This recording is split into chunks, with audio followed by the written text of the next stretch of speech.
வாழ்வில் நீயாக யாரையும் தேடி போகாதே, அவமதிக்கப்படுவாய். உன்னை தேடி வரவை. உன் வாழ்வு அவ்வளவுதான் என்று உன்னை சுற்றியிருப்பவர்கள் நினைக்கலாம். அந்த நினைப்பை தவிடுபொடியாக்கு. என்னிடம் பேசு என்று யாரிடமும் கெஞ்சாதீர்கள். பின்பு அவர்கள் அதையே ஒரு பழக்கமாக மாற்றிவிடுவார்கள். வெறுக்கின்றார்கள் என்று தெரிந்தும் சிலரை பின்தொடர்ந்தால் வலியும் வேதனை மட்டுமே உனக்கு மிஞ்சும்.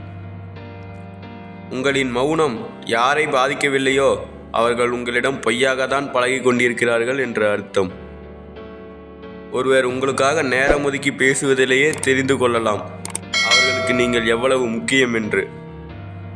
நம்பியவர்களை ஏமாற்றுகிறார்கள் சிலர், ஏமாற்றியவர்களை நினைத்து மனம் வேதனைப்பட்டு கொண்டிருக்கிறார்கள் பலர். இரண்டுமே வாழ்வை அழித்துவிடும் என்று தெரியாமல். பேச நேரமில்லை சிலருக்கு, பேச யாரும் இல்லை பலருக்கு. நேரம் ஒதுக்கி உங்களிடம் பேசுபவர்களை கொஞ்சம் மதிக்கவாவது கற்றுக்கொள்ளுங்கள். நம்மை ஒருவருக்கு பிடித்தால் போதும், நாம் என்ன பேசினாலும் ரசிப்பார்கள். பிடிக்காமல் போனால் நாம் எப்படி பேசினாலும் வெறுப்பார்கள். சிலருக்கு வேண்டும் போது வேம்பும் இனிக்கும், வேலை முடிந்த பின்பு வெல்லமும் கசக்கும். எனவே யாரிடமும் அன்புக்காக கெஞ்சி நிற்காதே.